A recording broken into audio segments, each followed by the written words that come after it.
غزوہ خندق کے اندر لوگوں نے فاقوں کی وجہ سے، کئی وقت کا فاقہ ہے، کمر دوہری ہوئی جا رہی ہے، تو کمر سے پتھر باندھ لیے ہیں، اپنی چادریں لے کر یہاں پتھر رکھا پیٹ کے اوپر اور چادر سے کس دیا تاکہ کمر جو ہے سیدھی رہے۔ پھر حضور سے آ کر فریاد کی کہ حضور اب یہ فاقہ کشی ناقابل برداشت ہو رہی، دیکھیے ہم نے یہ پتھر باندھے ہوئے۔ حضور اپنا کرتا مبارک اٹھا کر دکھاتے ہیں، وہاں 2 پتھر بندھے ہوئے۔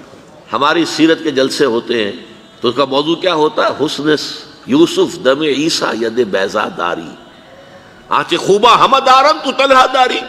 اے محمد صلی اللہ علیہ وسلم، آپ کو جو تمام انبیاء کو جو خوبیاں دی گئیں وہ ساری آپ کو دے دی گئی۔